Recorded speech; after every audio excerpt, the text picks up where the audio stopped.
This is Steven Platinum, your friend in Wrestling with Platinum versus AEW Dynamite. Blood and guts, jumping Jesus on a pogo stick. Did that match live up to the motherfucking hype?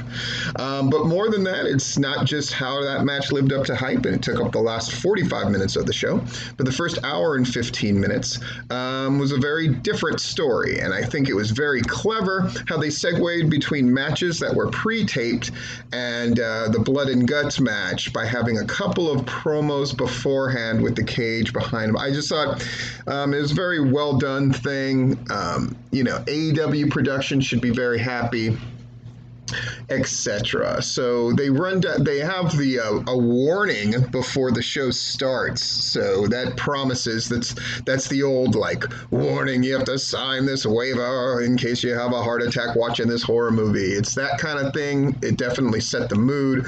The crowd was mad hype for everything. It really made for a really great event. And Tony Schiavone pointed out the fact that this is the biggest crowd that they've had since like the New Year's Eve show last year. So really, really cool stuff. Kenny Omega, Michael Nakazawa against Jon Moxley and Eddie Kingston, which was not a match I was excited about once Michael Nakazawa was in there, but they made the thing make sense. Callis promo, Kenny Omega's not here. Nakazawa's thrown to the wolves, but then Kenny Omega attacks Moxley and Kingston as they come to the ring.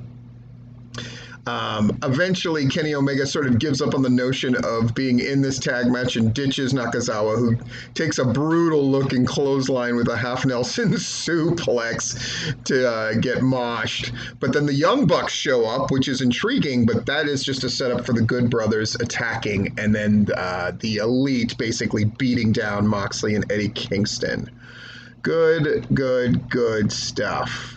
They give us a match for May 30th, which is going to be Hikaru Shida defending against Britt Baker. Then they run down the matches for tonight, and then they tell us that Cody against QT is next. This show, you could just feel it. Everybody was on hype. Everybody was on as big as they could make it. Match number 2, QT, who did not have the factory out there with them, which was cool. Cody did have Arn. Arn ends up getting tossed for attacking QT at one point. We get a split screen. I want to talk about these matches during the commercial thing because I feel like it really took away from the Blood and Guts match. The other matches, not so much. At the end of the day, Cody finally puts it on QT. Gave QT his shine for sure. QT hitting the Crossroads was a nice false finish. Cody at the end beats him down brutally with move after move and then puts him in the figure 4 to get that tap out win. Then Ogogo gets that gut punch in on Cody and then covers him with the Union Jack. Nice moment. Worked. Ethan and Scorpio Sky attacking they show the clips from them attacking Sting and Darby from last week. And then Alex is there talking to Scorpio Sky and Ethan Page. Darby attacks in furious fashion, and it looks really great, culminating with Darby taking an insane bump down the concrete steps. Really good stuff. And again, do you want to do that when Jericho's going to be getting medical attention? Probably not. I'm just being honest. Again, I thought it worked.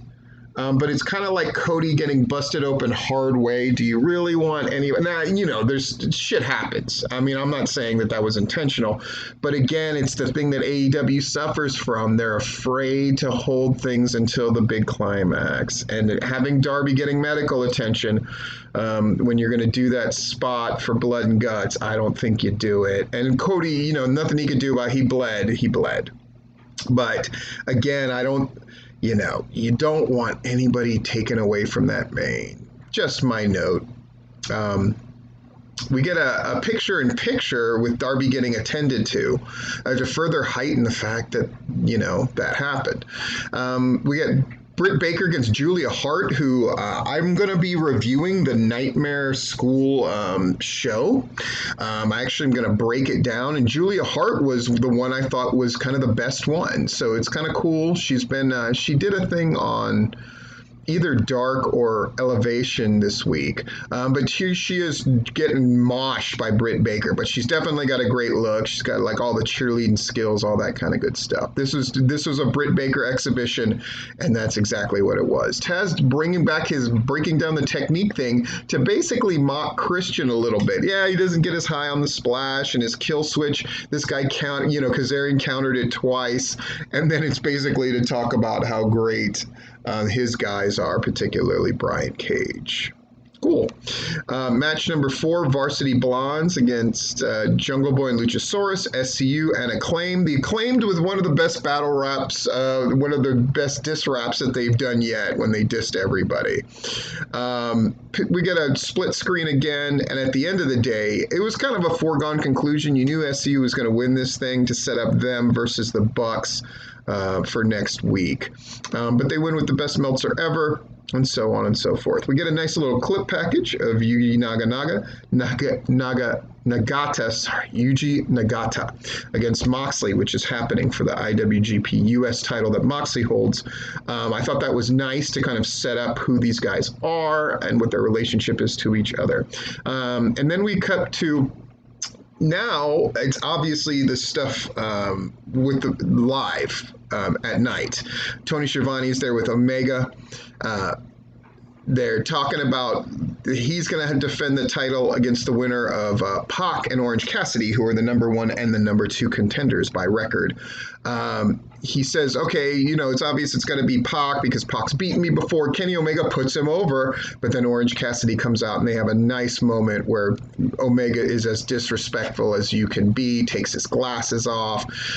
He's in full prick mode, and it really works. I like that Don Callis was not out here for this, that this was really Omega's moment to interact with Orange Cassidy.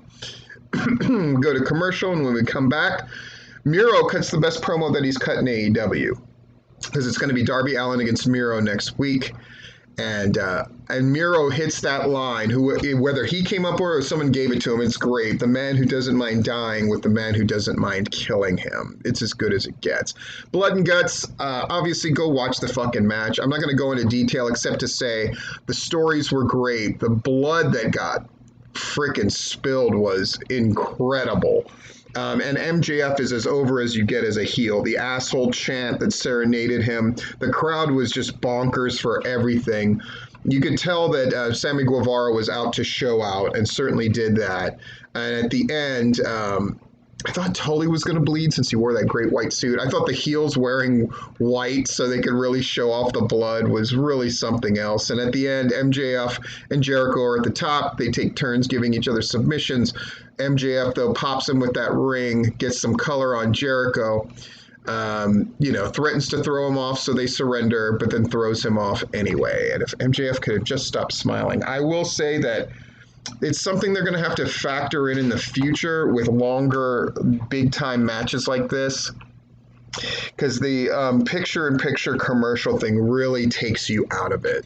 I mean, there's just no other way to say it. It's a fact. It doesn't mean the match wasn't great. I absolutely fucking loved it.